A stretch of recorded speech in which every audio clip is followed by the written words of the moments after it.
I don't know how to break this to you guys. It's going to be a little shocking and traumatic for some of you, but it has to be said.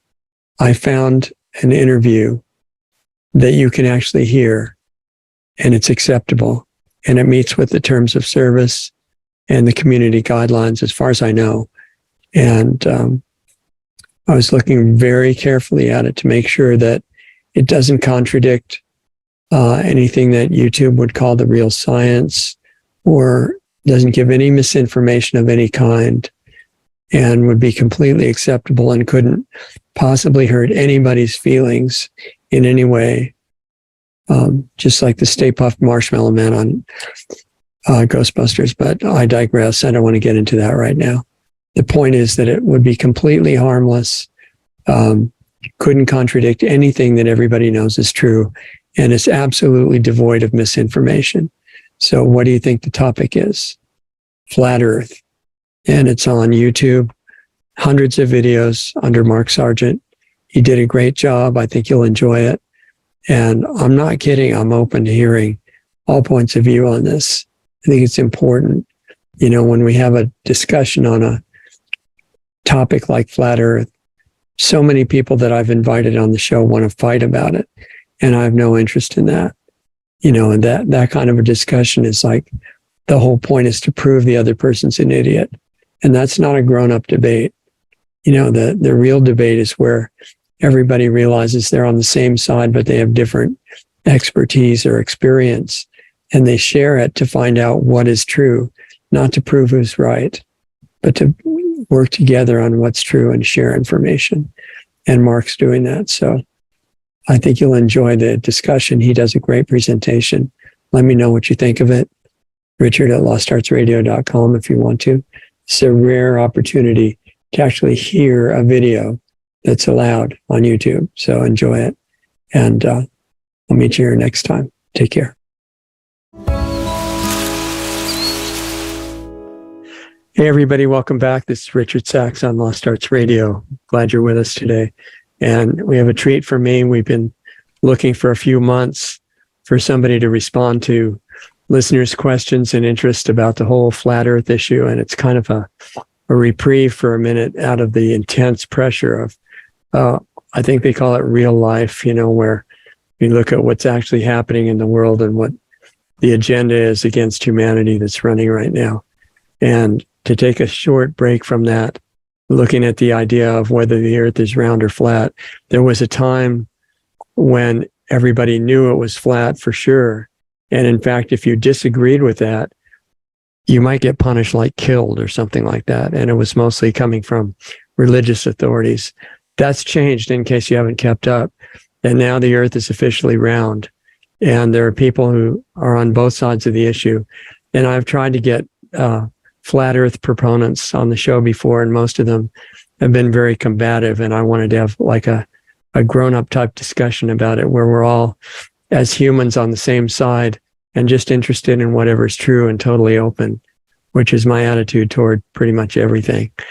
And I remembered that 6 years ago, which feels like just a few minutes right now, we had a great guest on named Mark Sargent.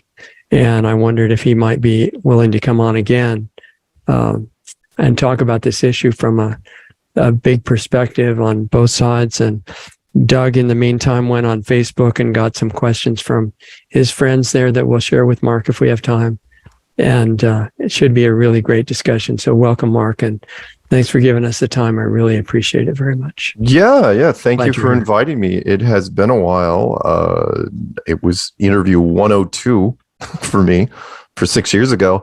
And I'm sorry. I apologize in advance for all the people that you run into that seem to be combative. You know, the truther community is a little twitchy. They're a little suspicious of anybody who's talking and asking questions, but you don't necessarily have to worry too much with me. I don't know if I could be combative if I tried. I think people are kind of programmed to want to fight about whatever the issue is. Right. It doesn't matter what the subject. I will say this, unless I get personal attacks, like I'll give you a quick example. There was a journalist in New Zealand who put me in the hot sun for like 40 minutes while he sat in the shade deliberately. I knew what he was doing, and he was working me, and he stopped, and he goes, all right, cut. He goes, all right, so I can't get you to snap. Why aren't you getting angry about what's happening here? I'm swearing at you. I'm calling you names. I'm doing this. I'm going, man. I go, this is flat earth. I go, that's what we wake up with. I go, plus I was you 5 years ago. How can I get mad at you? How can I get angry if, it'd be hypocritical. Did you get to ask him why he was doing that? Oh, no, I didn't have to. I knew why he was doing that. What's the reason? Oh, because they're looking for a soundbite that is off-road. Yeah, but why? Because that's the sensationalism of it. That all mainstream journalists want you to forget that you're mic'd up. They'll put a hot mic on you early, and then it's comfortable enough you forget about it. And then they want, so you'll be talking about whatever, and you'll be talking, doing your normal speech, and they want you to all of a sudden get comfortable enough to where they can ask you a question and hope, they'll do probing questions, see if you'll make a statement that's off color enough that they can use that as a lead. Right. Be it whatever, political, religious, some personal attack on somebody else, anything. And then, if I said all of a sudden, David Weiss, I really hate that guy, right? It's like Mark Sargent hates David Weiss. That would be the lead thing. It's not true, but again, I get it. You want a good lead. You want a good hook.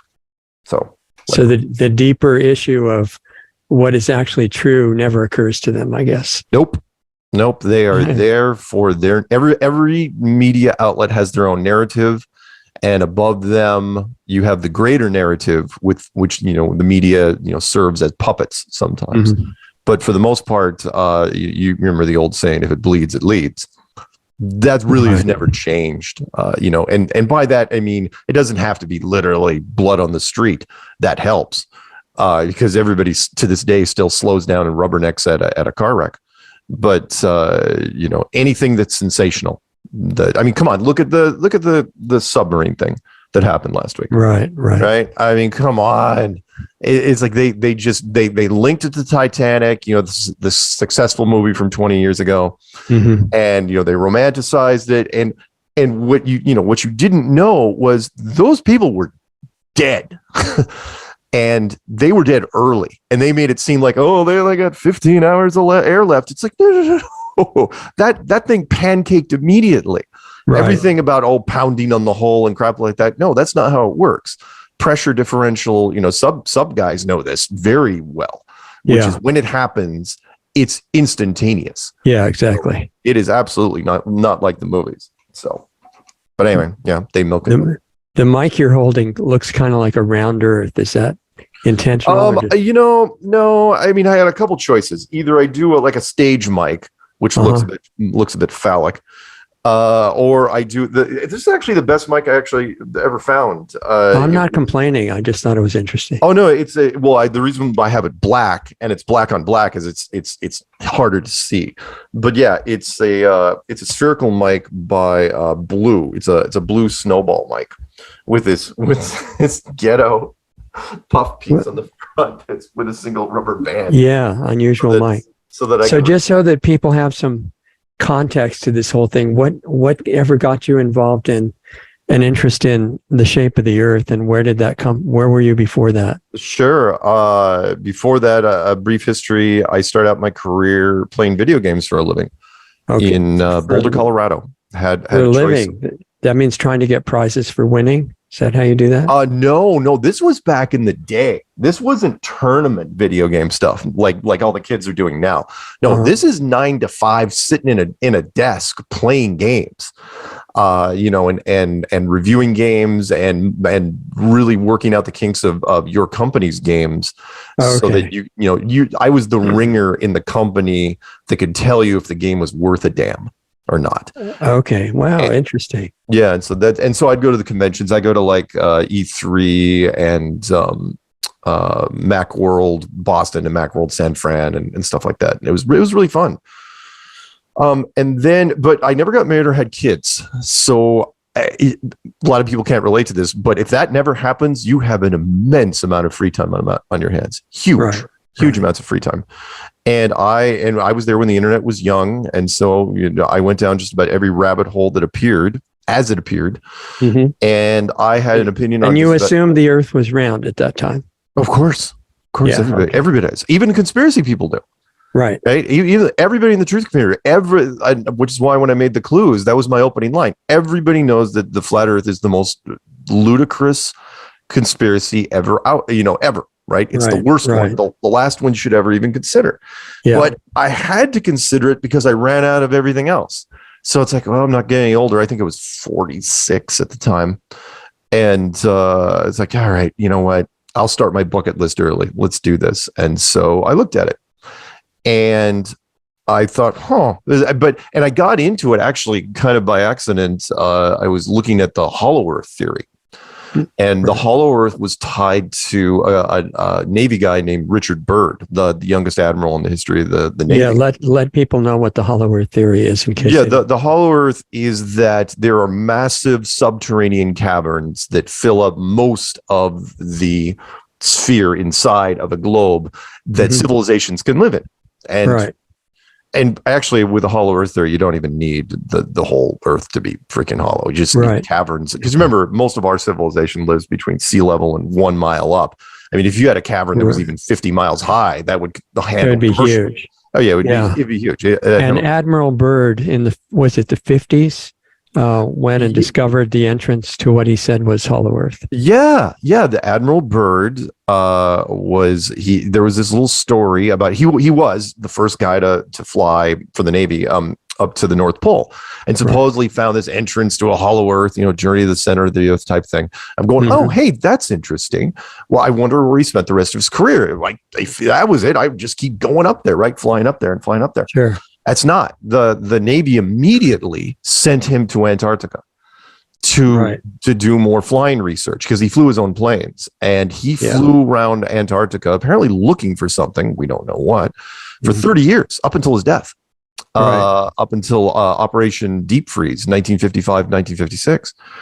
And he had some interesting reports about what he saw there too, right? Well, he initially had said that he went on a 60 minutes of its day. It was called the Longines Chronoscope show, sponsored by an expensive watch company, and said that there's this massive, he thought it was fascinating, there was this massive chunk of land that he could see that was larger than the entire United States that no human had been on yet. And remember, he had already been down there for 25 years, pushing 30 years. Right.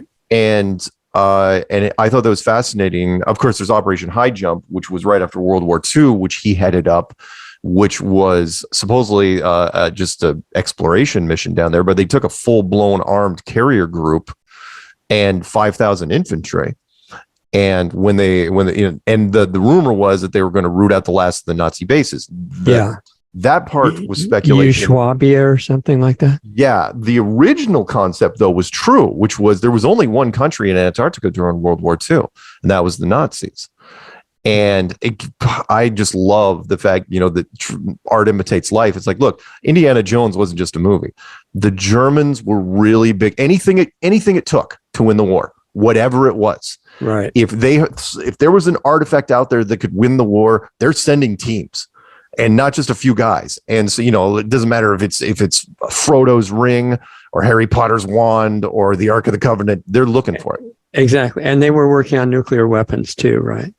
Well, the famous Albert Einstein letter.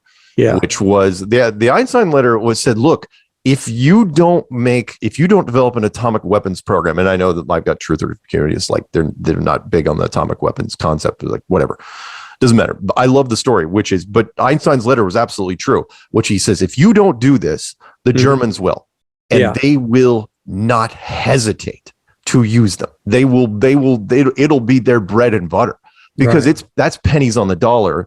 Whatever type of explosive, you don't believe in fission weapons, that's fine. Whatever type of super explosive they had, they would have used that, because you want to level a city to send a message, sure.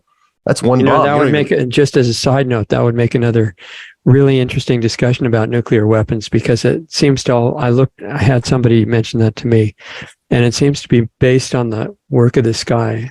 What's his name? Do you remember who I'm talking about? Not Oppenheimer. No.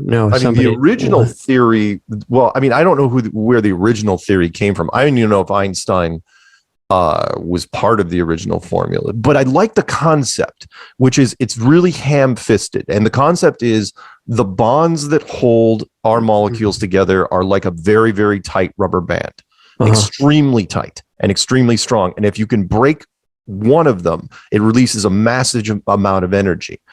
And if you can find a way to start a chain reaction to break a whole bunch of them, I mean, it's uncontrollable if you can pull this off. Yeah. It's the biggest weapon. It's only limited by the amount of fissionable material you can grab. And so you have to take the most unstable bonds you can find, which is uranium, and then refine them to a different level of uranium, and then crush them. Which, again, I love the concept, which is you take you take a piece of uranium and you surround it with an explosive and you force it in on itself, right? You crush it, and in the crushing process, that's where you get the explosion. Anyway, long story short, the Nazis would have used it, and so they the Americans went through with their program with some enthusiasm, I might add. Yeah. If you want to know, what the Germans, there was a wonderful alternate history television program which ran for a number of years called The Man in the High Castle, which was if the Germans won the war and had to share part of America with Japan, what would that have been like? And very, very interesting. Even down to the fact that a lot of people don't know that we can run supersonic passenger jets. The Concorde was a thing, and the only reason we didn't was because the sonic boom upset some people, but the Germans, it's like, no, we don't care. It's like, it's the fastest way to get there. Everyone runs Concordes. That's all any planes are ever going to be. Well, according to Mein Kampf, Hitler wanted to clear out the rest of the world for the Germans anyway, right? Sure. Eliminate everybody else. Sure. Anyway, so that's how I got into it. Back in 2015. I started in 2014 looking into it. In 2015, I gave up. I couldn't figure out how the globe actually was working. There were way more holes in the plot of the globe model than there were the flat model. And so I made a series of videos called Flat Earth Clues, and I put them on the internet with all my contact information, because that's a fantastic idea. That's exactly what you want to do. Right. And I mean, my phone number, my address, the whole nine yards, and people started calling me. And subject matter experts from the military. That was on YouTube, right? Yep, on YouTube. And it's still there. Still there to this day. Those were never taken down. They're 8 years old now. And people start calling me from all walks of life. Everybody that had to do anything with travel contacted me and said, yeah, dude, it's not that crazy. Here's why. And they would keep adding to it, to where by the end of 2015, we had a pretty solid base to work with as far as a foundation of theory. And then 2016, the media got a hold of it, and it just took off from there. And since then, I've done a couple of books on Amazon. There was a Netflix documentary that happened called Behind the Curve in 2017, which was what I consider to be a fair snapshot of the community. And it did very well. And Netflix ran the full 3-year contract. Amazon picked it up. iTunes picked it up. That was something. And then we did conferences. All the way up until, in fact, in 2019, we could do no wrong. We had done conferences in, I think, 7 countries at that point. And then the pandemic happened, and then everything just shut down because we couldn't cross borders because our community wasn't going to take the shot or wear masks, and no venue would even let you wear masks. In fact, we had to go to the last 3 years. We did an East Coast conference at a Shriners Convention Hall, run by the Masons. Mm-hmm. And we did actually, a lot of people showed up at those, and the attitude was like, the enemy of my enemy is my friend. Sure. Why not? If the Masons are willing to let us in without masks, more power to them. Right. Exactly. So whether or not they know the shape of the earth. Right. But it was nice to see, nobody we did full blown conferences. And it was just, this Masonic hall. It wasn't all of them, but this Masonic hall type place in North Carolina, and none of the employees wore masks, and they were like, "Yeah, screw this mandate stuff." How nice! Yeah, it was good. So why don't we talk about the basic? Well, where we left off before I diverted the conversation was in the exploration of Antarctica. Yeah. So how do you get from that? First of all, Antarctica doesn't exist according to flat Earth people, right? Not like it. So what was he exploring? Okay, so Admiral Byrd, again, what I found very, very interesting, there was a lot of mystery that was thrown into this. Was Admiral Byrd was flying around Antarctica for the second half of his career. That's all he did, was fly, looking for something. And you could tell he was looking for something for 30 years, something that was related to what was at the North Pole. And what I think happened was when they got to whatever they found at the North Pole was so, matched up some of the old maps, which didn't make any sense. And so when they were at the North Pole, it's like, okay, if you know what's happening at the North, you got to find the outer marker, meaning the coastline of Antarctica. That's just the beginning. But that means that Antarctica is much, much larger than we're told and by the maps. As a matter of fact, you want a great example of it. The Flat Earth map is the UN flag, right? Which I find fascinating because there's only one continent not on the UN flag. Has the UN ever commented on why that is? Nope. No, they won't. That would be the first immediate question, right? Yeah. Why didn't you call up the UN and say, "Yeah, excuse me, but your map is missing a continent." Yeah, a whole continent, and you can't say, "Well, it's because nobody owns Antarctica." Technically, which is true, which is absolutely mind blowing to me. I mean, every square inch of real estate in this world is owned by somebody, except for the whole continent of Antarctica. It's like, have you ever thought about calling up a UN spokesperson and asking him about it? I suppose we could, but you wouldn't get anything back. No, I mean, whoever you're talking to, they're not going to know anything. I mean, besides, the flag was created back in 1947. So right, I don't think nobody's going to have any idea. Yeah, I don't think they're going to be able to help. But what they did was after Operation Deep Freeze, 1955, 1956. Here's my speculation for you. And I don't consider it reckless. Admiral Byrd found either a guide stone or something to that effect that showed the outer marker. He's flying by an outer marker. What do you mean? Meaning the barrier. Meaning everything's finite, right? Everything has a beginning, has an end. Every lake has a shoreline, but eventually you run into something else. So if this world is a snow globe, eventually you're going to run into the glass. Right, the wall, and if you fly inward long enough, eventually, my theory is you're going to see it. Okay. And at that point, Antarctica basically shut down.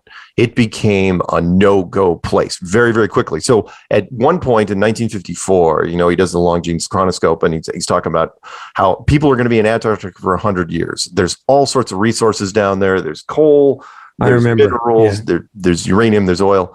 Yeah. And then he turns around, and then they turn around just a few years later and immediately start drafting up the Antarctic Treaty.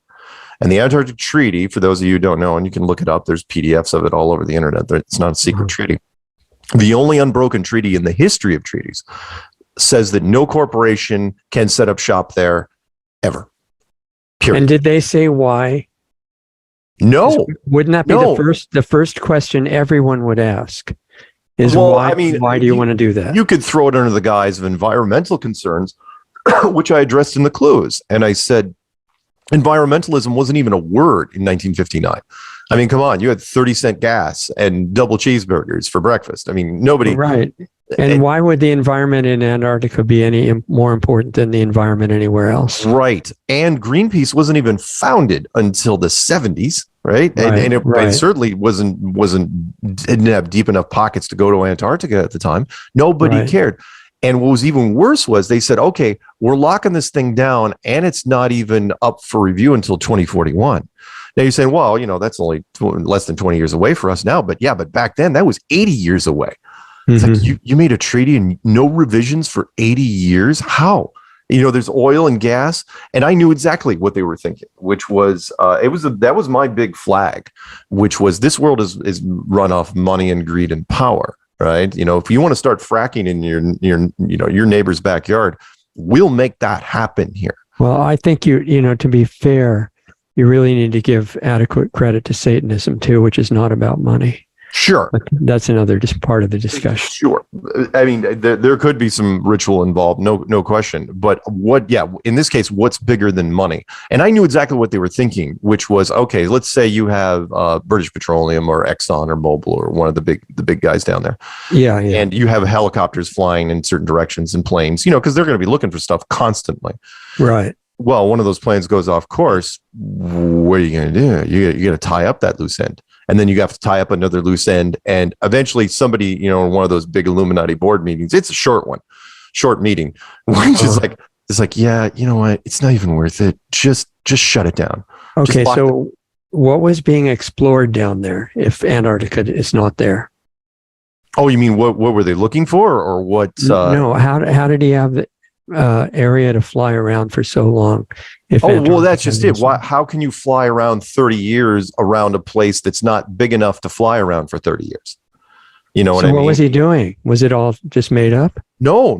I think the continent, for those of you who don't know, what we're talking about here is the world is basically a dinner plate, a snow globe, a building with walls and a floor and a ceiling.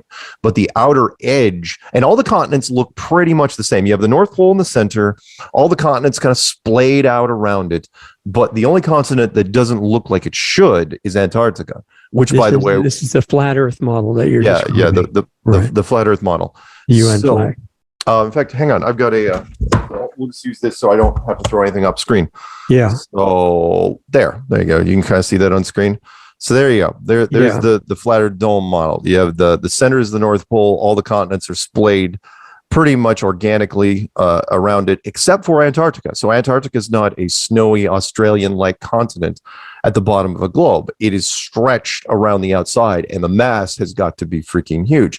The only difference between this map and probably what the real thing is, just for scale size, is the white edge on this map, where it should be Antarctica, is probably much, much thicker, which is why it took so long. So that was where he was flying around. Yeah.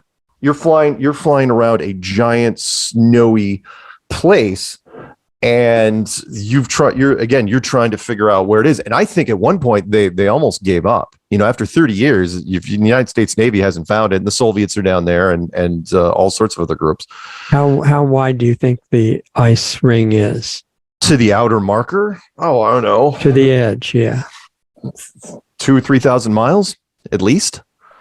Okay. That's being conservative. Yeah, see, that's really different than a lot of the flat Earth models that I've seen and heard about, which make it like a line. Yeah. Well, and that's just for the model's sake. You don't want to make the model too wide. I used to have some where the white part was much bigger, much bigger.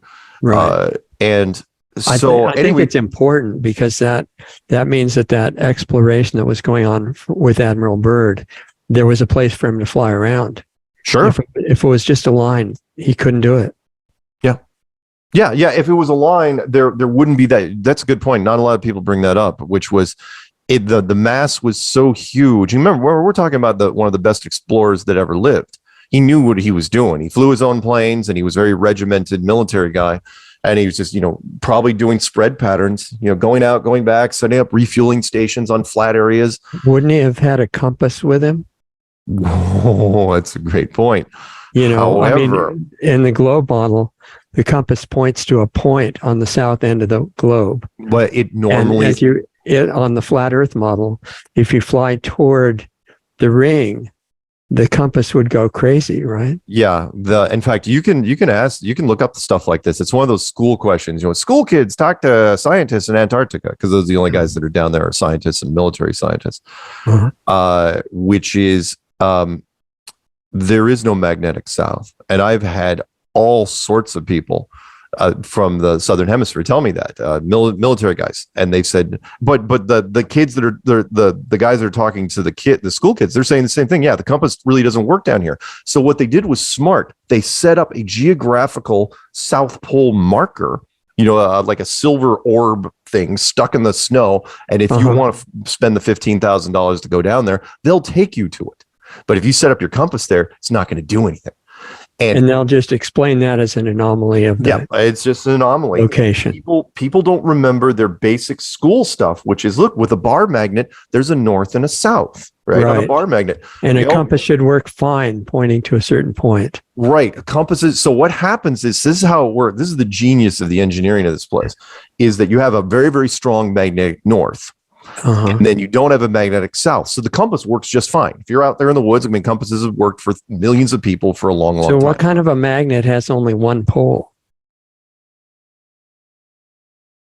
Well, in this case, this one, I don't know how it's done. But if you have a strong magnetic force in the north, the compass will work. But when you go, the farther you go south, it doesn't really change. It just gets weaker and weaker to the point where you get to the South Pole, and it, kind of wobbles a little. So no matter where on the ring you are, it points north toward the North Pole. Yes. But from what I understand, when you're in Antarctica, it's so weak that from time to time, the compass will just be lost. Just get loose, right? It won't do anything, which is why when they introduced GPS, the United States military in the 1990s, that was brilliant. And by the way, the GPS system is just the Loran system, which was after World War II. That was a land-based system. It's just the land-based system with a new wrapper. The 32 orbiting, supposedly global satellites that make up the GPS system which should be overlapping, right? Should be total blanket coverage, have a massive gaps everywhere in the oceans, which I talked about in the thing. So when you get offshore, like if you're flying from, especially in the southern hemisphere, because there's so much more water down there or out there, you're going from South America to Africa, Australia. Once you get offshore and you're about 150, 200 miles away from a land radar and there's no islands in front of you, your GPS drops off. Meaning you're still on the scope, but they can't tell you where you are exactly. They can't tell you latitude and longitude. Wow, that's you go into approximated mode, and you just stay on that heading until you get into land, and then another thing picks you up, and then you're back in it. And then I had a guy immediately contact me about that. He goes, dude, it's not just the southern hemisphere; it's the northern hemisphere. When a plane leaves California and it heads off to Hawaii, there's no islands between here and Hawaii. Right. Same thing happens.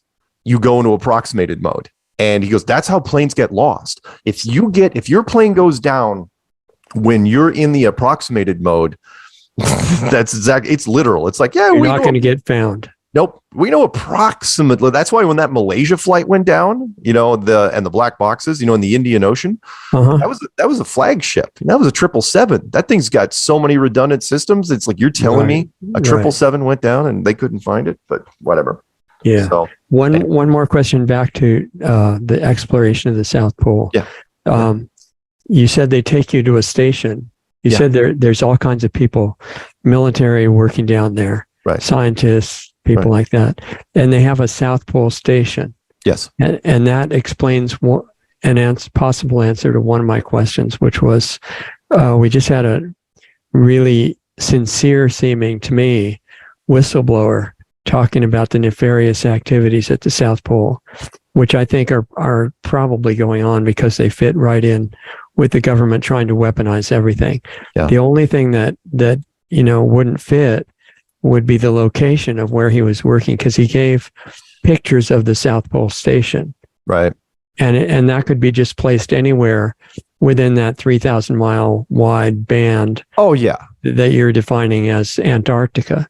And so he may be very sincere that he worked at the South Pole station. It wasn't to expose round Earth. It was to expose the weaponized programs that they're doing there to create earthquakes and things like that. I watched some of his stuff, and it's like, you know who I'm talking about. Yeah, I do, and I can't remember his name off the top of my head. Yeah, but he just, I'm sorry, I don't like to speak ill necessarily of people unless they deserve it. But well, if you think he was intentionally lying, I mean, it's reasonable to say I don't know if he was intentionally lying, but he just came. Look, I've talked to a lot of truthers over the years, and he just didn't come off as a guy that really, the conviction really wasn't there. He was going through the motions. He was saying the right things. He was reading a script. Yeah. But I just didn't get that feeling that, there's usually a heartfelt note when you're talking to guys like that. Yeah. I mean, hell, I even give Bob Lazar more credit than I gave him. But the only point I was making was that there's a South Pole station and there are people working there, and that's true. Yes. It's just the location of where it is. Yeah, is different. The unclassified stuff that's down there. There's about 5,000 people on Antarctica at a given time. From McMurdo to, different little outposts. There was this great little story, and I don't know if I still have the video on my channel, but they don't do it anymore. When the Fitbit first came out, right? The thing, Fitbit's tied. It has a tracking device, obviously, because they want to let you know. It's like, oh, look, here's where you rode your bike around the neighborhood, right? Which was a subtle way of tracking you. And what they didn't realize was there were military people wearing these. And when people started, and you can look you don't know their names, but you can look, it's like, oh, look, here's neighbors who walked around, my area. Oh, look, there's some people at a military facility. Oh, look, there's some people at a military base that's not on a map.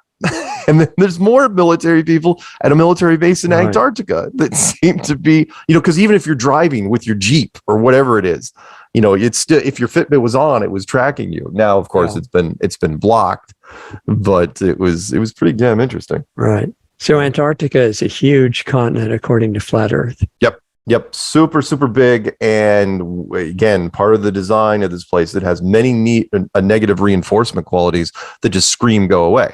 It's nobody wants to visit there. You have to spend a lot of money to go there, and there's not a lot to do there when you get there. Right. So why would you go? How long is it to go the whole circle? Oh, wow. You mean to do like the whole coastline of Antarctica? Yeah. Well, that's one of the big mysteries, which is there was an old story. I think it was like a Captain Cook story that he tried to map the coastline of it, and he got to, I think, about, like, again, if you believe the story, about 60,000 miles, which is fascinating because nothing's that big around, and it took a very, very long time. And who knows, maybe he was just doing it just to do it. Right. Modern day, even if you look at some of the races, like there's some sailboat race down there that supposedly tries to go around, but when you look at the map exactly in their routes, they just go to a certain point and seem to turn around and come back, which was odd. So I don't really know, because none of our crew have really been down there. So this really throws off the distances between virtually any point on the globe. Potentially. Because if it's a plane, then the distances would all be calculated completely different. And the farther south that you get, the bigger the error. But which is great, because if you are, let's say, controlling the GPS system, United States military, then you can. There's no problem. It helps you drive from here to your cousin's house, but it can also map whatever distance, especially over water, which is why planes and pilots don't notice when they're flying certain distances. There's some fantastic videos on this where here's a great example. Any flights from Africa to South America to Australia should never ever go north, right? But routinely they take these huge arcing paths north all over the equator and then come back down. But if you take that same flight path and overlay it onto a flat map, it either becomes a shallow dogleg or it's a straight shot. And that's fascinating. And there's I know have you confirmed this with airline people? Yeah, all the time. In fact, there's a wonderful, the thing that really gives them away. There's a book out there that was made by one of our people called 16 Emergency Flights on Flat Earth, and that's the giveaway. Which is when normal flight paths, they'll just say, oh, it's because of this or this. But when it's an emergency, like somebody has a baby or somebody has a stroke or whatever, you've got to get that plane to the nearest airport, right? Yeah. And their nearest airport that they pick from a globe standpoint doesn't make any sense. I'll just give you one example, and for time's sake, Sure. which was there was a lady who was having a baby. She was flying, I think, from the Philippines to Los Angeles, right? And it was dead reckoning to Hawaii. And it's like, oh yeah, well, you're going to stop in Honolulu, obviously, or one of the airports in Hawaii. Right. But no, this thing jackknifed and went to Anchorage. Anchorage, yeah. And on a globe, that makes no sense. I mean, on a globe, that's ridiculous. Yeah, it's like, how many hospitals do you think there are in Anchorage compared? I mean, we still pay people to live in Alaska, but if you overlay it on a flat map, it's like, no. It's going right by Alaska. It was almost there. It made a shallow left and got in there. And that happens all the time. Whenever there's an emergency, that's what the dead giveaway. That was when pilots came to me almost immediately, which is why I made a clue about it. And it's the long haul flights, really long flights. That's the giveaway. Are these pilots typically believing in flat Earth? They are now. Are they just confused? No. Most of them kind of know what's going on, but a lot of them just couldn't see the forest for the trees. They know there's something wrong with the navigation, and when they look out the window, they know it looks flat. But at the same time, because pilots are certified, you have to get licensed to be a commercial pilot. You can't come out. They've seen what happens. I mean, come on. If a pilot even says that he was chased by a UFO for 30 minutes, publicly. If you go to the press, you're a pilot, commercial pilot, it's happened, and says, oh yeah, by the way, it was a UFO, it was really big and weird. You're benched.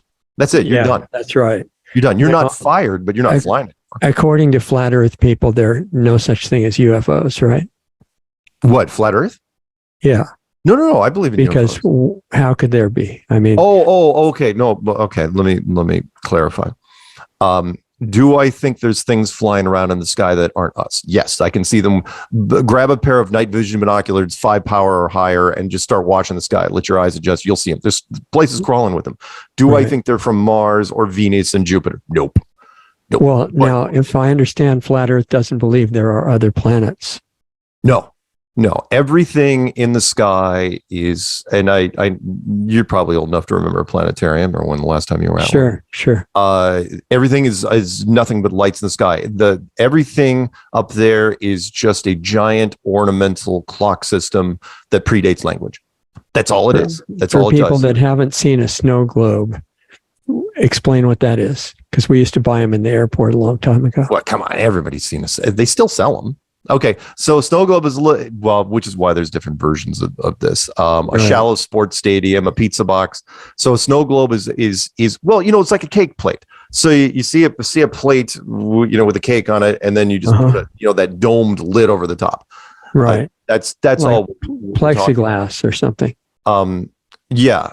But in this case, it would probably be a 1 million K rear projection system that whatever's up there is very, very good as far as like a great example. Even the best planetariums now, here's the example I give to people. You go in there, it's like, oh yeah, there's the moon, it looks spherical. Can you land on it? No. Why not? Well, because it's just light on the ceiling. However, it's a projection. It's just a projection. But if you took, for example, if you blindfolded like an Amish person who's never, like a pure Amish person who's never been to town, right? If you took him to a planetarium and you took off the blindfold, it'd blow his mind. He'd be like, what? Same thing when people, if you remember, when the first HD televisions came out. Yeah. Right? People are like just standing dumbfaced in the store going, this is amazing. This is freaking amazing. These are people that grew up with television. So imagine what you could do with it. So if you want to tie together the ideas of the solid dome over the flat part of the Earth with the flat part, when was it first discovered that Antarctica was a ring instead of a continent on the South Pole? It would have been about 1960. So is that connected to Admiral Byrd, do you think? Yes. Yeah, because Admiral Byrd, it would have been Operation Deep Freeze 55-56 was his last big mission. And that's when he figured it out. And immediately afterwards, they started working on the treaty, and then it was ratified in 1959. Right. So before that, the authorities did not know. No, which again, how could you? Unless you had the tech, and I've said this many times, which is let's say you have the old maps, right? Let's say you're part of the Illuminati and you have the old maps sitting in front of you. It's like, oh, wow, it's really, really great. But let's say you know this and it's the 1700s. What do you got? You got wooden ships and you got horses. You're not going to be able to do much with that until you have a decent internal combustion engine program. You've got to be able to cross the ring. Yep. You've got to be able to fly without crashing on a regular basis. And then pressurized aircraft really, really help. And so when you figure it out, and that's what they were doing. I mean, it was just better and better aircraft from 1927, 28 until he died in 1957. And then when you find out in 1960, well, what do? Do you tell people? You can't tell people. I mean, information is power. And honestly, I wouldn't have told anybody either back then, because you remember Roswell was just 13 years earlier. When Admiral Byrd found the edge, that was the whole event, right? That was the big event where, you know, that's when everything changed, because at that point, up until that point, you were, I mean, some people I'm sure were convinced. It's like, the map's not true. It's no way. And then all of a sudden he comes back and it's like, so did he talk about what the edge looked like? No.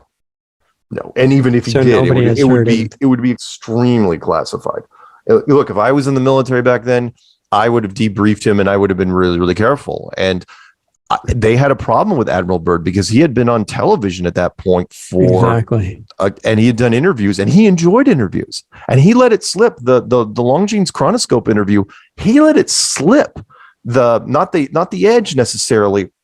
But there was this one line where, like, he just casually threw it out. It's like, we found oil and uranium, and all of a sudden he stops and goes, I probably shouldn't have said that. It's like, dude. Well, did they never exploit the mineral resources on the ring itself? No, can't. How could you? I mean, I'm sure they did from a very, very small scale, you know, enough for they could use it down there. But that's too much danger of finding the edge if they did that. Well, not even that. You just can't let public companies go down there. You can't have anything unmonitored. That was their big worry. I mean, military, you know what's happening. You can control the flow of information. So there are no reports of what the edge looks like. Nope. Do you have a guess? Oh yeah, I got a guess. What do you think it looks like? I guess it is a solid structure. What it's made out of, boy, again, it's dealer's choice there. I mean, is it a heavy element? Is it a heavy water? Is it an electromagnetic field? Is it a unified field? Whatever it is, if it was me, if I was building it, I would introduce something which we do in simulations called negative physics, to where you wouldn't just crash into it. It would you basically, whatever you're going at, you start slowing down to where your engines are running, but you're not moving forward anymore. Some kind of an energy field that repels. something to keep you away, which doesn't kill you instantly.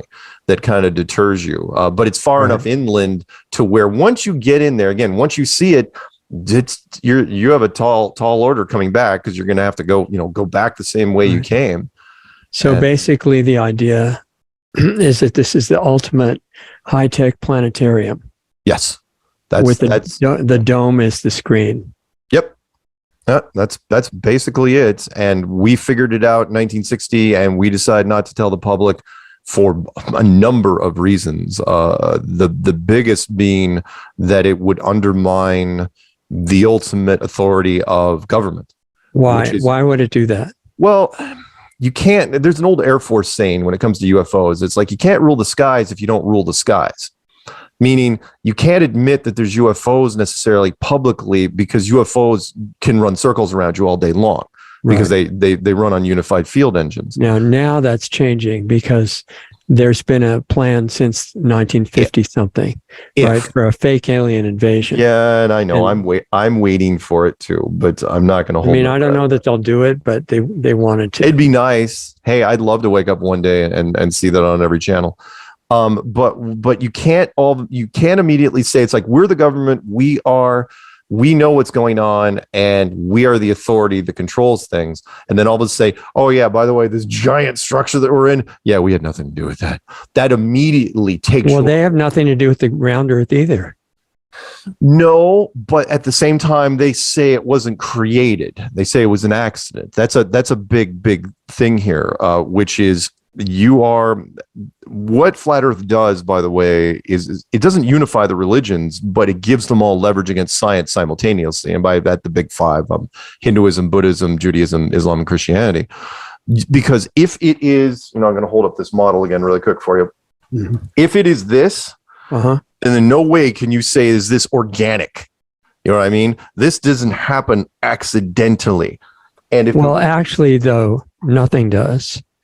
So I hear you. You can't really say that about anything. I hear you, but from a pure science, I'm being devil's advocate here. From the science, because I've talked to enough scientists. From the science standpoint, they can say, well, a sphere can be formed organically through all the stuff that we've talked about the Big Bang. But however, you introduce this thing, the snow globe model, and they're stuck. They're like, okay, because structure is deliberate.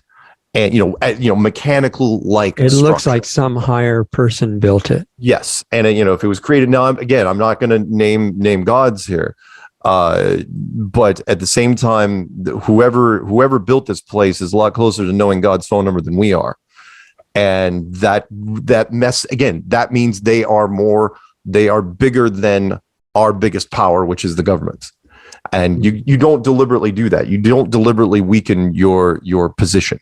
And so they don't. They're like, nope. So most of the flat Earth people would say that the flat Earth model makes it more obvious that there's a higher power. Yes. In fact, half of our members, at least in the United States, I can't speak for other countries or other religions, but half of them are evangelical Christian in one form or another. In fact, there have been flat Earth before the pandemic. There were flat Earth Christian conferences that I wasn't even invited to, because that means they have to coordinate that with the Bible, right? Yes, and there's a wonderful website out there. One of the early guys that got into it, his name was Rob Skiba, and he made a website called testingtheglobe.com. And he called me up after getting into this, and he goes, look, I've gone through it with a fine-tooth comb. He goes, chapter and verse. It's a flat Earth book. There's only one verse in there that even remotely talks about a circle, and that's Isaiah 40:22. He who sitteth upon the circle of the earth. He goes to the ancient Hebrew, the globe and sphere and ball and circle are all completely different words. Mm-hmm. So he could be saying, oh yeah, I sit upon the dinner plate of the earth. Yeah, but yet pastors will hang their reputation on it because they do not want to tell the congregation, oh yeah, by the way, we're going back to the flat map. Yeah, it seems like if people were honest, they just say, we want to know whatever's true. Right. You'd think so. But people they also like their comfort zones. They like their routines. I understand. No, I've watched pastors. It's based on fear. It is. If we can't answer all the questions, then maybe there's chaos and we don't have any meaning. Yeah. But that's human nature. There's an old philosophical question, which is what is a human being's most common default state? Is it laziness or is it fear? That's a tough one because they're really interconnected. You want to be lazy and you're afraid you can't be. So you were talking about the whistleblower from Antarctica and questioning the sincerity, which I can't answer, of course. I don't know. Only he does. But what about the work of Stephen Greer? He's been at that for 33 years, and I've met him twice, and he seems very sincere to me. I think he's still. Forgive me, Stephen Greer. Was that Dr. Stephen Greer? He's an emergency room doctor that was the UFO disclosure stuff, right? Not the corporate stuff, but the private one generated from his organization. That's all volunteers. Right. His work started when he had a near-death experience and also an encounter with ET beings. Sure. And he's found that the ET beings are real, and that they have absolutely no malice and they're totally peaceful.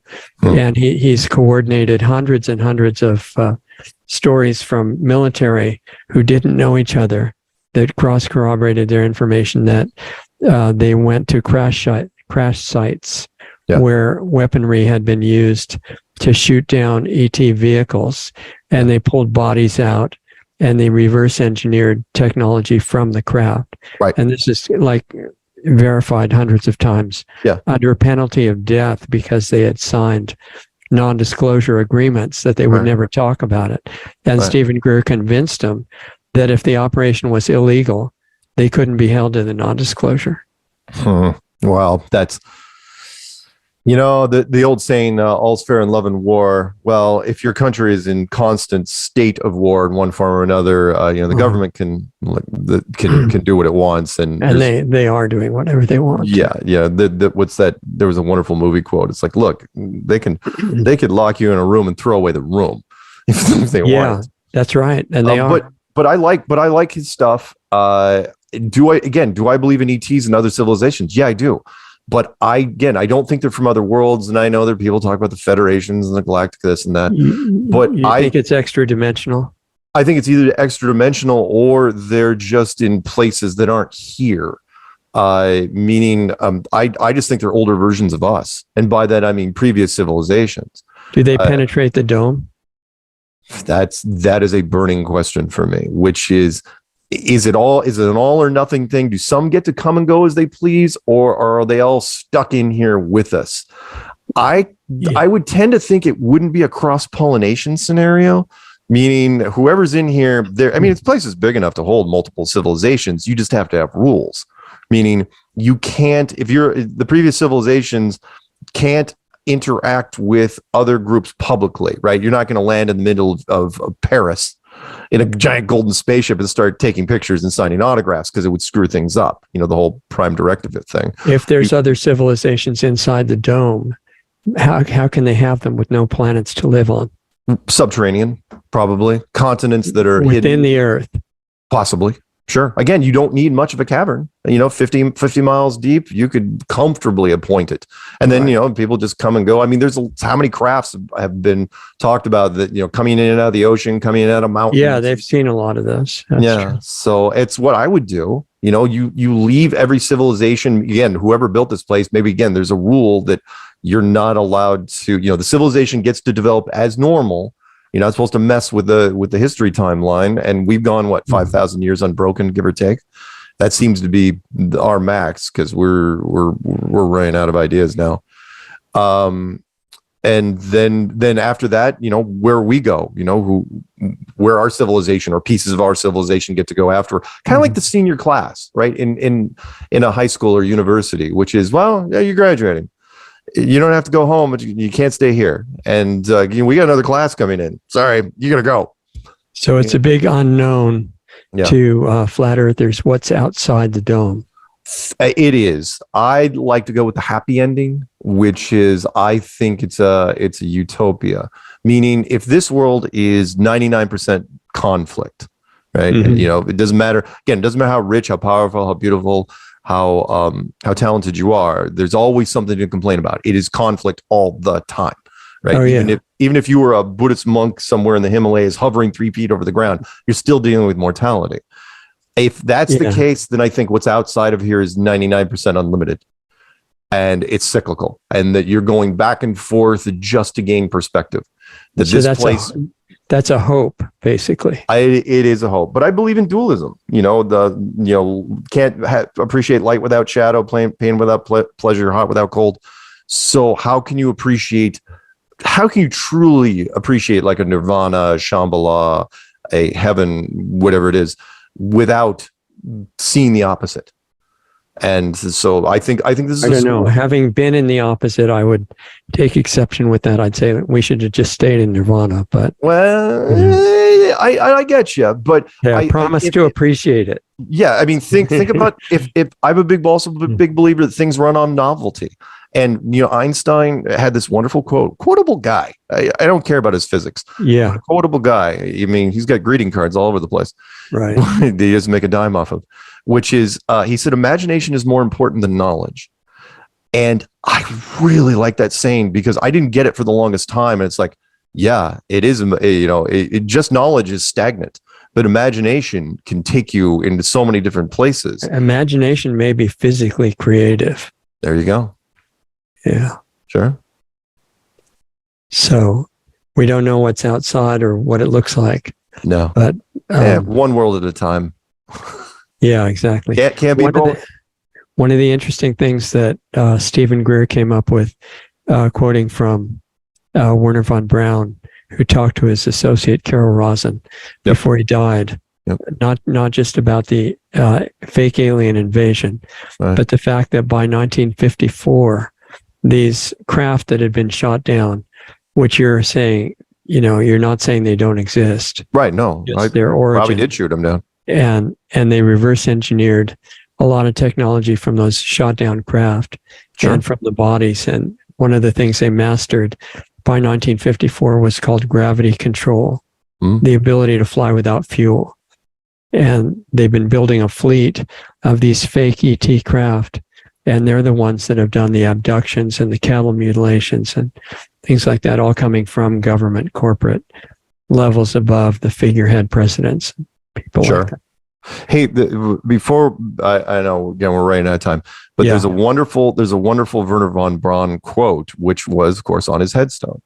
I would have thought his headstone's very modest. The year he was born and the year he died, same year as Elvis, by the way. And then just a little thing. It says Psalms 19:1, and that's all it says. And it's like I didn't know what Psalms. And I looked it up, and it says, "And the firmament shows his handiwork." And I go, that's awfully interesting. Werner that is interesting. Didn't strike me as a religious guy, but why is he talking about a dome-like structure from the grave? Right. Have you looked at what the Bible might say about the description of the firmament itself? No. I mean, it's in Genesis, first chapter. The firmament, separating the waters above and the waters below, and there's been a lot of speculation of exactly what that is. Yeah. But again, it's all the other stuff. Again, look at testingtheglobe.com. There's some wonderful how many times the earth is fixed, immovable, or the story of Joshua, where he asked God to hold the stars and the sun and the moon in the sky for an extra day so he could slay more enemies. And it's like, that's pretty easy to do if it's just a firmament. That's true. Hit pause button on the sky. The waters above become a question. Yeah, right. That is a question. So. Before we wrap up, if you have a few more minutes, sure. Let's ask Doug to read the questions that came from his Facebook friends. Okay. Which I think are really interesting. Doug, are you there? Can you hear us? I can, yes. What's the first question they gave you? Okay, first question this is actually from me. This is one that I noticed. And so I just wanted to get your opinion on this. Yeah. I noticed when I was talking to someone on Skype video who was on the other side of the world, me being in the US and this other guy was in the Philippines, that I could see out his window while I was talking to him, and I could tell that it was daylight there, and yet it was dark outside my own windows because it was late at night. Right. So if the earth is flat, how do you explain being able to see light and dark from both sides of the world at the same time? Sure. All right. So that is a little detail we probably should have gotten into. Flat Earth is a big topic. So when things get drawn up, when people do illustrations of the flat Earth, most of the time they draw the sun to be like 1,000 miles wide, because if you didn't draw it at least that wide, you wouldn't even see it in the drawing or the computer model or whatever it is. What we're saying is not only is it a snow globe, but the sun and the moon are tiny by comparison. We're talking maybe 50 miles wide, maybe a little bit bigger. And by that, it was one of my questions I threw to scientists, which is I was always curious. They say the moon's 2,000 miles wide, but the blackout zone on, when an eclipse crosses is only 70 miles wide. It's really, really small. It's like, wow, that works out pretty well, considering that's pretty much what we say the moon is about that big. So if it's a really, really tiny object, really, really tiny light source, yes, you can absolutely have time zones because the sun just goes off into the distance. You combine that with the thickness of the atmosphere, which people discount because we can't see it. We never ever see thickness. What we're talking in is only like 99.99 transparent, but it compounds with distance. We've got some fantastic videos of that tiny sun, when it goes off into the distance. If you keep zooming in on it, it just just fades away like a whale underwater. It just fades away. And it's like, wow. But because it's so bright, you're looking, it's like, oh, it's set. No, it didn't. It didn't set at all. It just went away. And we, again, because you're told so many times over the years that it's set. So there you go. Really, really tiny. What does that mean, went away? Meaning it just... They turned it off? It was a circle, and then it just goes, no, it doesn't turn off. It just, it's like a circle that went into fog. Because again, it just goes off into the thickness of the atmosphere, and eventually it just can't punch through any more of what we're looking here. No different than, remember, scuba divers at 200 feet can't see the sun, right? It's gone, even though it's middle of summer. Right. What we're living in is just a thin version of water. Anyway, sorry. What else you got, Doug? So let me ask just one more thing before we get to the next one. Yeah. So if flat Earth assumes that the plane of the Earth with the dome over it is stationary, you can't really make that statement because stationary related to what, right?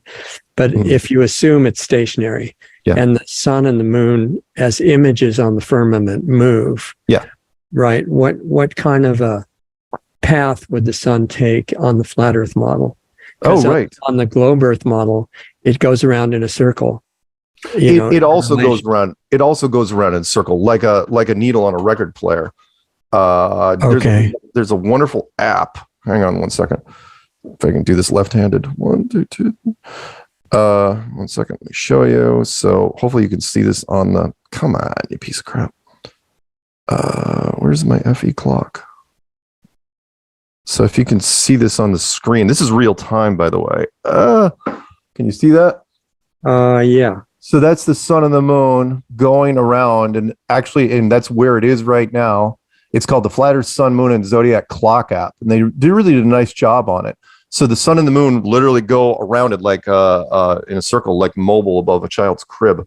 About the equator level, roughly? Yeah, it depends. Depends where, because it moves. Also, it changes with the seasons, right? Yes, it absolutely changes with the seasons. Right now, the sun is going around. It looks like it is centered somewhere over Mexico. And again, the green screen is going to completely screw this thing up. But that's right now, real time. Yeah, that's right now. But yeah, the sun and the moon are it's a fascinating thing. But look it up if you get a chance. And the flat Earth model still allows heat and light to come from the sun, both, right? Some of it, yes, but not all of it. Remember, people have asked that where, they say, well, doesn't that mean it's diminishing the heat? It's like, well, think of all the other energy transfer systems we have. We have the jet stream, which also works really, really well on that map. Yeah, but I'm talking about stepping into the sun from the shadow. Oh, sure. You feel the radiation on your skin. You do. The sun is, I consider it an incandescent light bulb. And in the health field, you get benefits from sunlight. Sure. So does that still apply? Yep, it does. And what in that model? I know these are long questions. That's all right. Short version. What is the sun? Well, that's a tough one. Again, just a big light bulb. Is there fusion on it? If you follow Eric Dollard's model, and he's not one of ours, he goes, I don't think there's fusion at all. He goes, I think it's getting energy again, like a light bulb from somewhere else. He goes, you may see, some sort of fusion in the solar flares, but even that might be visual. So don't know. Don't know what the sun is. Is it even a 3-dimensional object, or is it a 2-dimensional object just with a whole bunch of radiated light? No different than, for example, when you take a magnifying glass to our sunlight, right? And you pinpoint it on the ground, you can barely even look at that pinpoint. And that pinpoint itself generates a lot of heat. And that's just one example. Right. So you're saying 3-dimensional objects could exist in the firmament? Possibly. And then your follow-up question might be, what's suspending it up there? Well, if you have tech this big, then creating a unified field for an object that's 50 miles wide, that's easy to do. Okay. So anyway, that app would be a response to Doug's question. Yeah. Right, look it up and you get a chance. It's going to save you some time. And what's the app called again? It's called the Flat Earth Sun, Moon, and Zodiac Clock app. Okay, good. You just type in flat Earth, sun, moon, you'll find it. It's from Blue Water Bay. What's the next question? Well, I was just to add to that, I'm definitely a proponent of not the gravitational system, but the electrical universe system. And there's a really good website and organization called the Sapphire Project. I don't know if you've ever looked at that. I have not. SAFIRE, Sapphire Project. And that's what their whole purpose is demonstrating that the sun, it's in fact an electrical universe and not a gravitational universe. I think it's really interesting. It might fit in with what you're talking about. I'll take a look. SAFIRE? Yeah. Project.com. Yep. Okay. Cool. Next question is, when there's an eclipse, why is the shadow round? Gotcha. Because the sun technically, and again, like the fact that you use that word round, when you're talking about a three-dimensional spherical object, we say sphere or ball or globe. But yeah, the eclipse shadow is round, in this case. But does that mean if you put a dinner plate in front of a light bulb, technically the shadow is also going to be round? So, but as far as the eclipse goes, boy, there's a wonderful video out there on my channel by the late Mike Helmick, who he called me up almost immediately after the 2017 eclipse, which I had a chance to watch. And he goes, Mark, there's nothing eclipsing the sun. And I go, what do you mean there's nothing eclipsing? He goes, I don't think there's a three-dimensional object that's actually eclipsing the sun. It seems to be eclipsing itself. I didn't know what to make of that until I started thinking of the planetarium model, which was, of course, perfect, because when you go to a planetarium, right, you can show a waxing and waning moon and all the phases of the moon on the ceiling all day long, but you never ever see the sun in the planetarium, because why would you? That takes away from everything. But if it was a giant planetarium, then you could just shade the sun like you normally would. But when it comes to an eclipse, yeah, you could shade it and make an eclipse. The only reason to do that would be to try to keep people believing in the round Earth, right? Yes. I mean, this place is designed, and I'm not trying to say that the God is deceptive, but he has his methods, and this place is meant to be an illusion of things, right? Signs and wonders and inspirations, and if to keep people acting normally. And you don't want to. There was a video I made. It's like, look, we act really different when we know we're confined. Meaning, you take a wildlife preserve, you put 100 buffalo in it. If 1,000 acres and there's a fence over there, buffalo don't care, right? It's like, oh, I got water, I got grass. You put 5 people in that same 1,000 acres, they're only going to care about the fence. It's all they will care about. They will just be drawn to it. It's like, who made the fence? What's on the other side of the fence? Why am I on the inside? Have I angered the fence gods? Maybe we should sacrifice things to the fence. Grab some buffalo. We're going to start cooking those things up. That's anyway. So the only reason to simulate the globe Earth, which is God's idea in that model, is so people don't feel confined. Yeah. Give them the illusion of an expanse. Again, kind of like a wildlife preserve. We do it for animals all the time. You make it a certain size, and animals couldn't be happier, even though they are fenced in. Human beings a little trickier. Human beings tend to figure some stuff out. So the illusion is, you say, oh, it's on a globe. And you're in space. You can go anywhere you want. You're not confined. You're just in space. You may figure it out, and you can imagine and do space stories all day long. It's not going to happen. But think of all the science fiction novels we have revolving around space. It's brilliant. Okay. Next question, Doug. Okay. Next question is, if the Earth is flat, does it have an edge or an end? You sort of answered this one, I think. But I'll give you the short version. It'd be kind of like does lake have an end? The Thor movies with Asgard and the cosmic waterfall did not help us in the slightest. You basically, because people keep thinking that, okay, you're on a disc in space, and I have to follow that with who told you there was space? Right? Why would we be on a snow globe in space? If you're on a snow globe, you could be anywhere. You're probably sitting on somebody's desk if you're in a snow globe. Or there could be space, right? You don't know. There could be space, but you keep thinking about space because it's been reinforced to you your entire life. Right. But up the in the flat Earth sky, people it's are like, not saying it doesn't exist. They're just saying they don't know.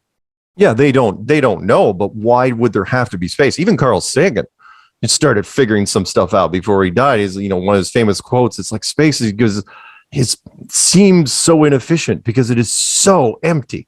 It is so vast and there's nothing in it. That's if it's empty. Just because we can't perceive what's in it doesn't mean it's empty. Sure. Of course. Of course. I got you. Okay, Doug. Next question. Okay. How is it that in Alaska there are many months of darkness and many months of mostly daytime?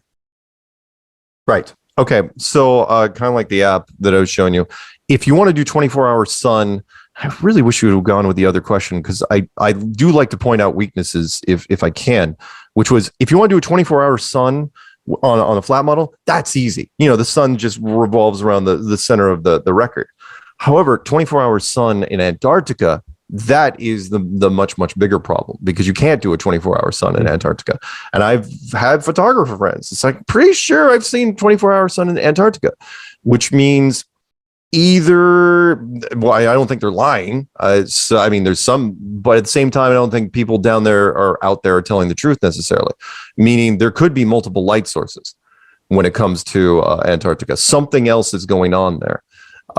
We don't have all the answers. I mean, short, honest answer, I don't know. But you should have actually asked, if you wanted to trip me up, you should have asked Antarctica. Alaska, that's easy. I wasn't trying to trip you up. No. But I it'd be amazed how many interviews I've done. Nobody brings, it's like very few people say, what's the weakest point of the flat Earth model? It's 24-hour Antarctic sun. That's really the only thing that I just sit there and it's like, I don't know. I mean, I got some theories. I don't like really any of them, but because they would have noticed that, at wherever the South Pole Station really is on the ring. Somebody would have, there would have been some whistleblowers, kind of like the giant magnetic Mount Meru at the center of the North Pole.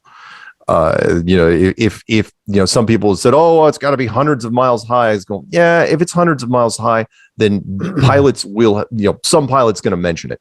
Yeah. There's and we're not talking about whistleblowers. We're just talking about casual things that pilots talk about. It's like, dude, did you see that thing? It was freaking huge. Yeah.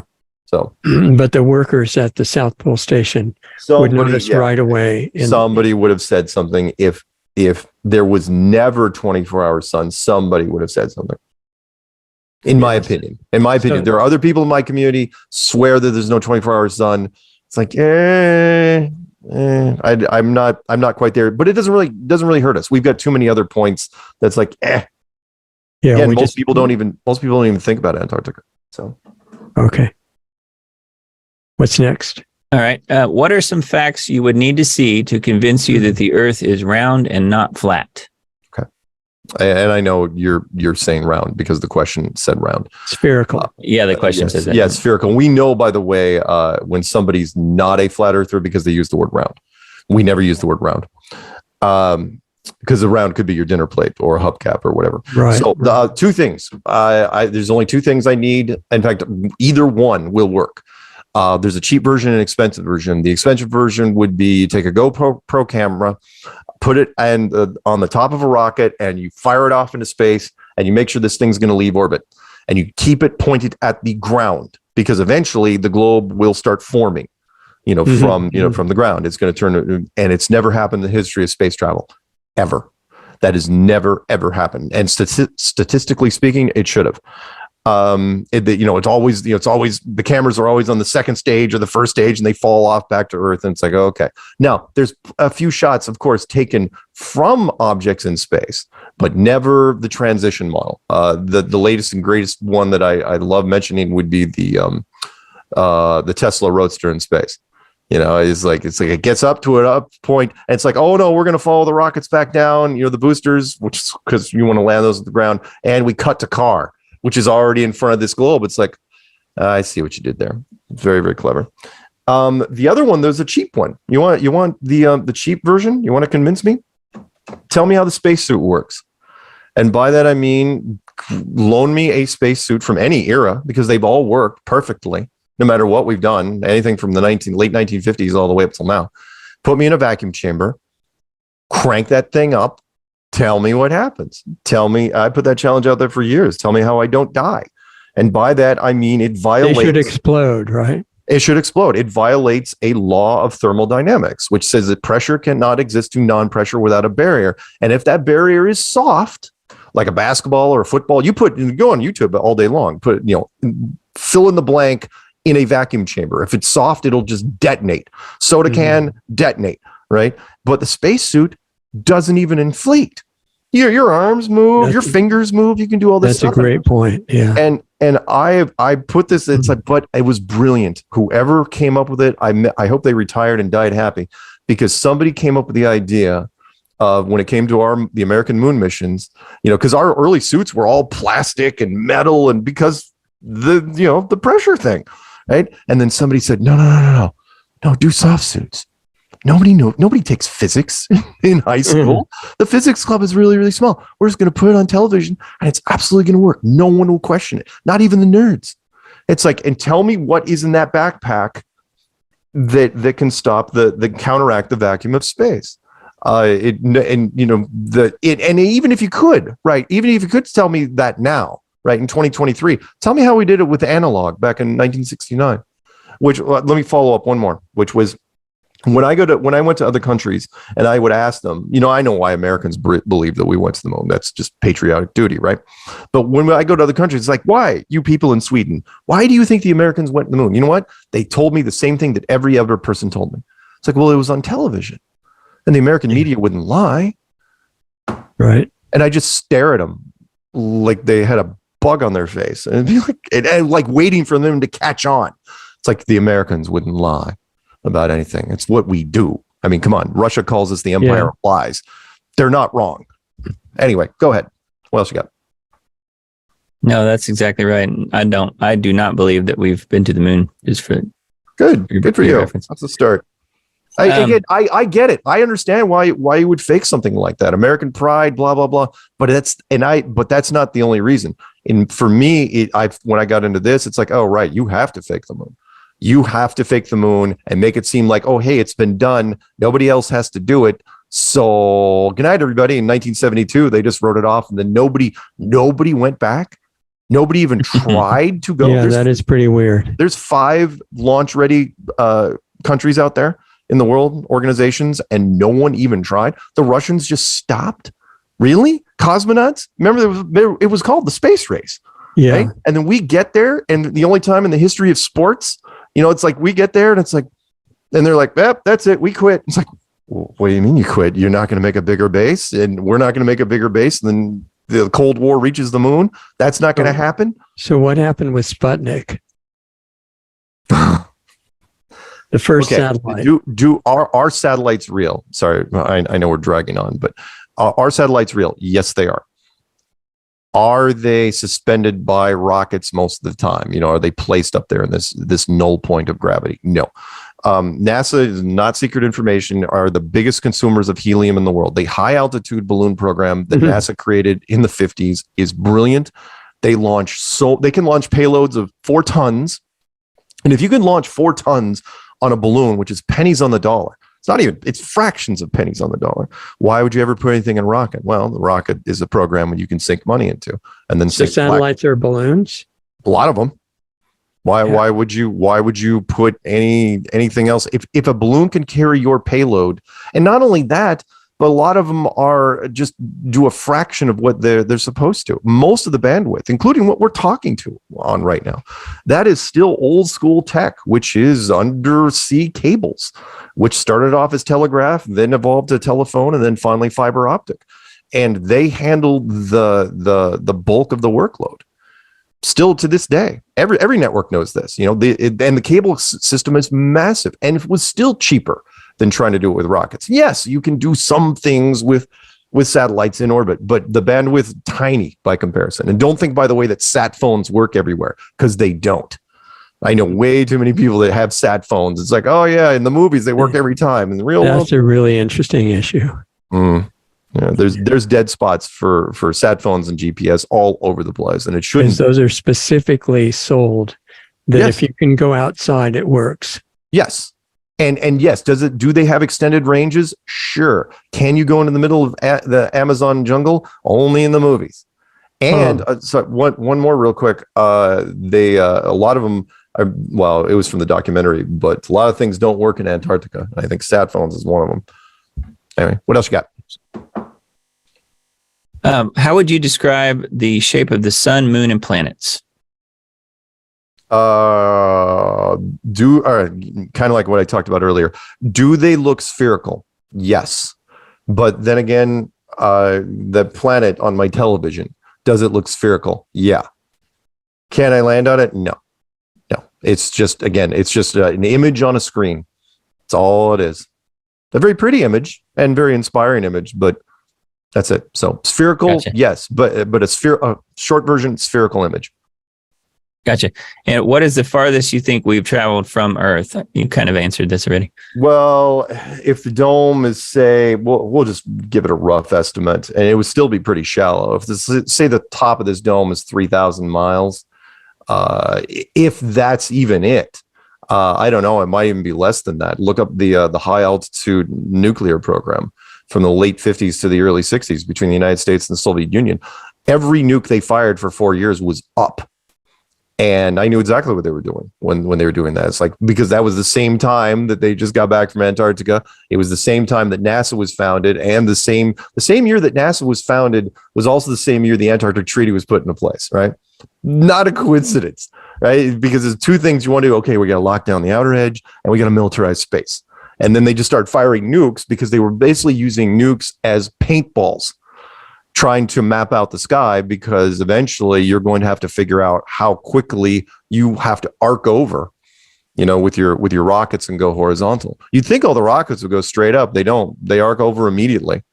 And no one really talks about it. It's like, oh, that's just the way they have to go. It's like, no, it isn't. It's like A to B, escape velocity, go freaking straight up. Why are you going to the side? Over into the ocean and then dump them. Anyway, what else?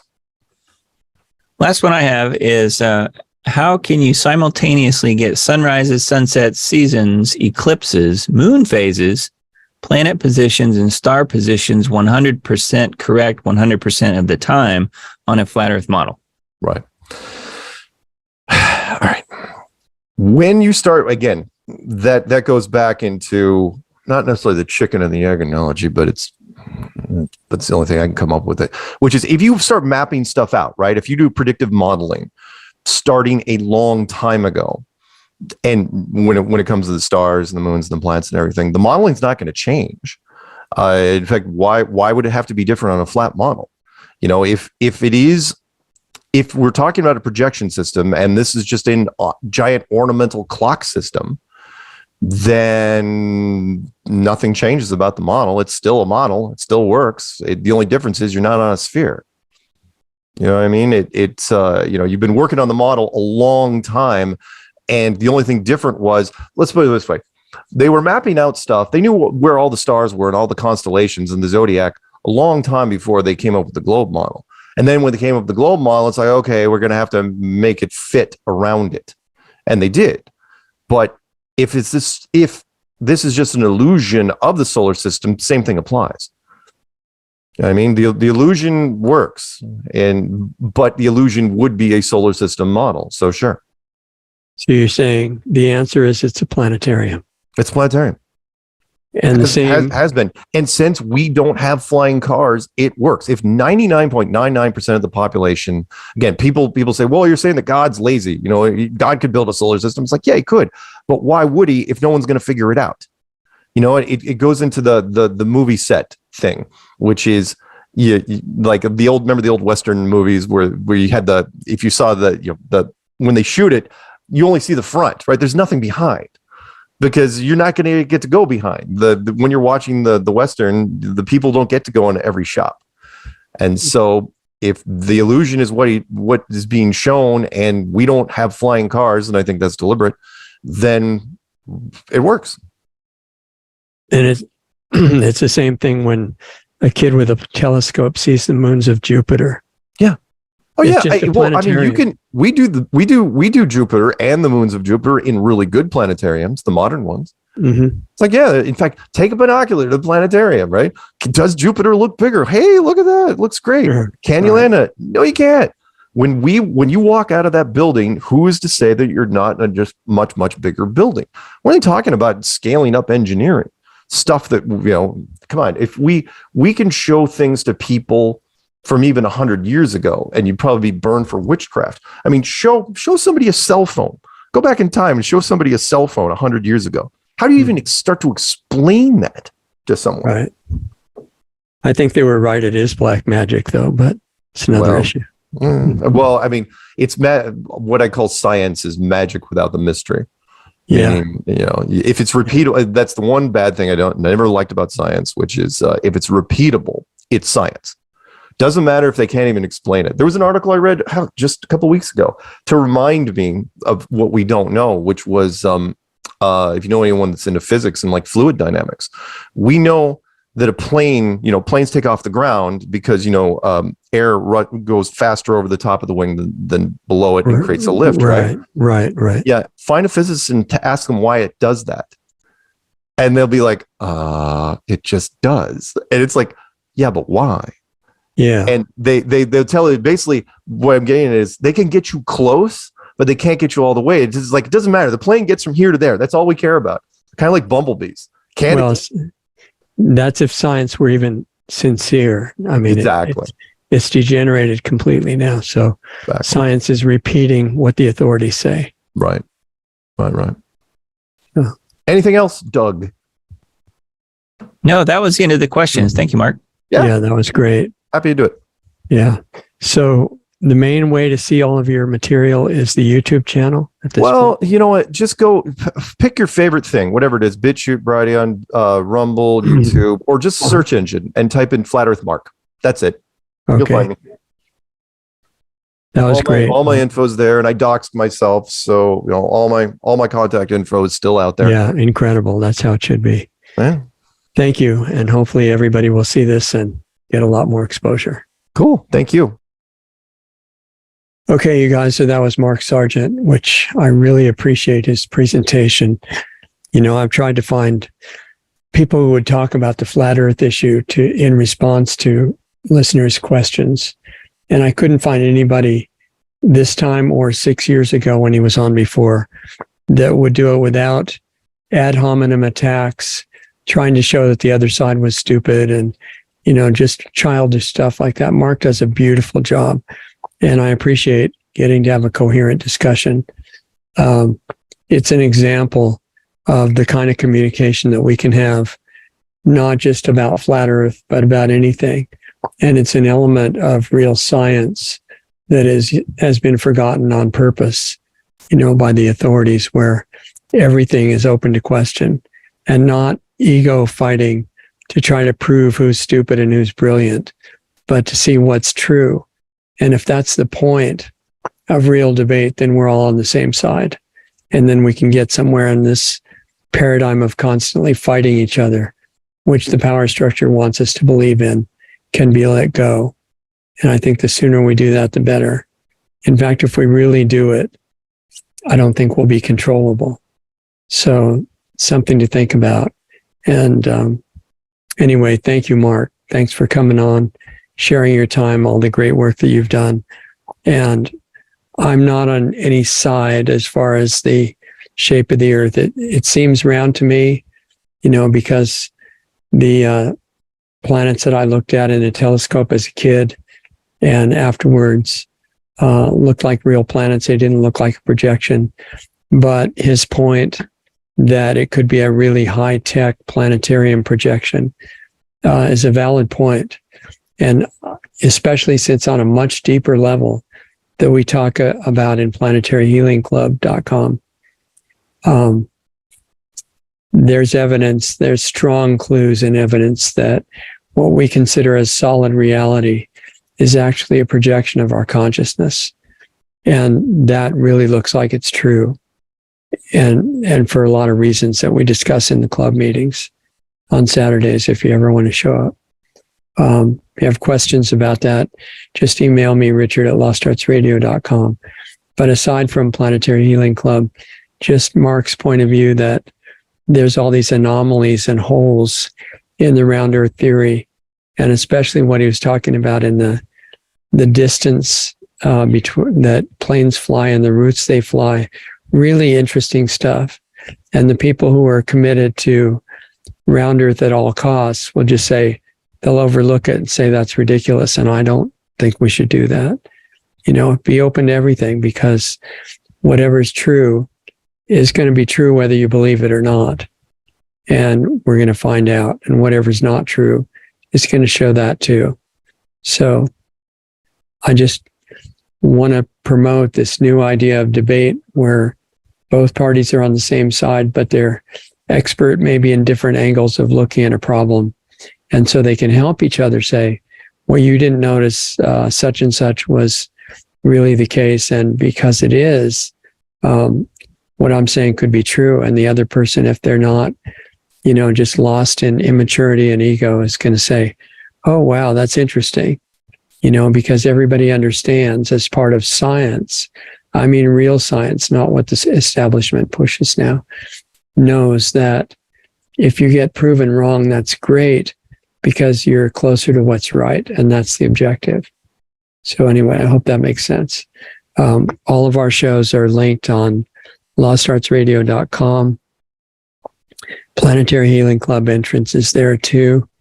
And main message is we want, the reason for this whole project is to help individuals like you transform in a way that you want, get your physical body functioning better, which a lot of us are working on actively right now, and make some kind of a contribution to the atmosphere in the world, so that we don't have to go down the path that the global rulers are pushing us along. And I still think it's not too late if we change our attitude toward everything. That's what we're working on. So appreciate yourself. You can't go around condemning yourself and loving anybody else. It doesn't work. So you're a great being, and your effect on everybody is really powerful if you focus. That's what Dr. Cousins is working with on worldpeacemeditation.net. But I'm saying the rest of the time, the 23 and a half hours that we don't meditate on Saturday and all day, all the rest of the days, we're actually meditating and praying and manifesting all the time. We just don't know it. So as long as that's the case, might as well take advantage of it. Manifest something you like. We can do that. It's real. This is a projection. You have incredible power. I don't know if the planets and stars are a projection, like Mark Sargent was saying, but I want to look at everything. Mark is doing great work and very sincere. And then even if he's not correct, we're going to learn a lot by being willing to investigate whatever he brings up. So stay open. Take care of yourself. Do a good job with whatever you're doing, and honor yourself and everyone else. See if we can turn this thing around before it gets much later. Okay. See if there's anything else I forgot. Mark is on different channels on YouTube. He's got a lot on YouTube under Mark Sargent. I just looked at it today. And Mark K. Sargent on Rumble and a bunch of other platforms. And remember, Doug Diamond, who came in with the questions today for the interview and did really good job with that, has his own show on thediamond.report. And that's a new show with a biblical perspective. I've heard it, and he does a great job. So you might want to check that out. Stay in touch. Ideas for guests or feedback if you think we're doing good or bad with anything. Always love to hear from you. Richard@lostartsradio.com, or if you write to info@lostartsradio.com, it gets to both Doug and I. Okay, so take care, and we'll meet you here next time. See you soon.